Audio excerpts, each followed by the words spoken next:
Iran के विदेश मंत्री ने ऐसी वार्निंग जारी की है जिसने इजराइल में हड़कंप मचा दिया है।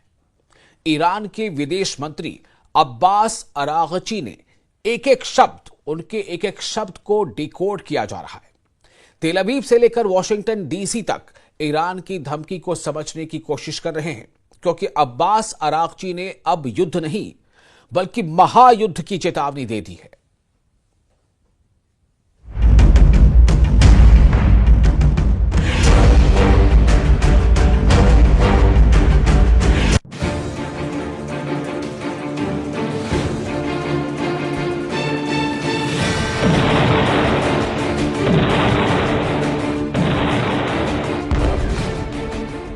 जिससे भी लग रहा है कि युद्ध खत्म हो गया, गाजा में धमाके खामोश पड़ चुके हैं, जिसे भी लग रहा है कि सीरिया में शांति आ चुकी है, लेबनान में हिजबुल्लाह हथियार डाल चुका है, इजराइल का ऑपरेशन ठंडा पड़ चुका है, उसको चौंकाने वाली खबर ऐसी आई है कि 2025 की शुरुआत बहुत डराने वाली होगी।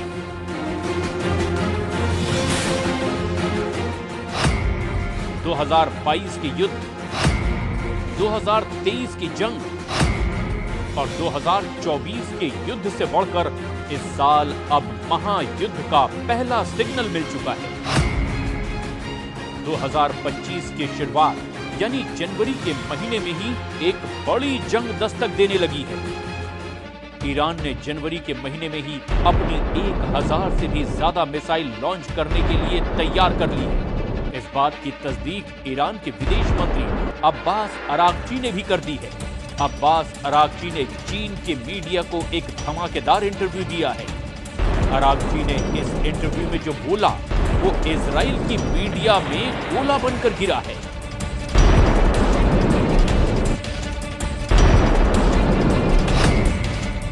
इसीलिए इसे अरागची का अंगार कहा जा रहा है। अरागची के अंगारे में इतनी आग है कि पूरा पश्चिम एशिया नए युद्ध में जल सकता है। अरागची ने जो बोला उसे टाइम्स ऑफ इजराइल ने इस तरह से छापा। बताया कि ईरान के विदेश मंत्री ने एक बड़े युद्ध की चेतावनी दी है। इजराइल के जेरूशलम पोस्ट में लिखा, ईरान ने इजराइल को अब ऑल आउट वॉर यानी कि खुल्लम खुल्ला युद्ध की वार्निंग दी है। एक तरफ गाजा में धमाकों के बीच इजरायली सेना ने लगातार ऑपरेशन और बमबारी के साथ साथ सीरिया पर अल-कायदा और आईएसआई के आतंकी रहे जुलानी के आतंकियों पर कब्जा किया। इन दोनों तस्वीरों ने ईरान के अंदर बहुत बेचैनी पैदा कर दी है। गाजा में इजराइल नॉन स्टॉप हमले कर रहा है, वहीं सीरिया में जुलानी का गैंग चप्पे चप्पे पर कब्जा कर चुका है।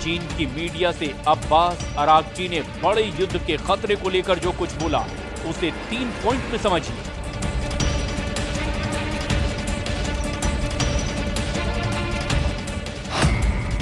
अरागची ने कहा कि ईरान भविष्य में इजराइल के किसी भी हमले के लिए तैयार है। अरागची ने कहा कि उम्मीद है कि इजराइल गलत कदम नहीं उठाएगा। अरागची ने कहा कि इजराइल ने हमला किया तो महायुद्ध होने की 100% गारंटी है।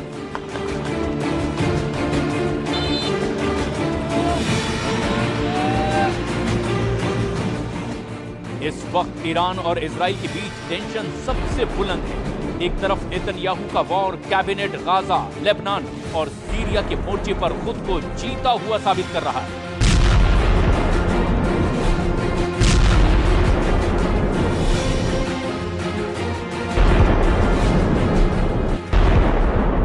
तो वहीं दूसरी तरफ ईरान के सर्वोच्च नेता अली खामनेई ने सीरिया में इजराइल और आतंकी ग्रुप हयात तहरीर अल शाम के सरगना जुलानी को सबक सिखाने वाले मिशन पर अपनी मुहर लगा दी है।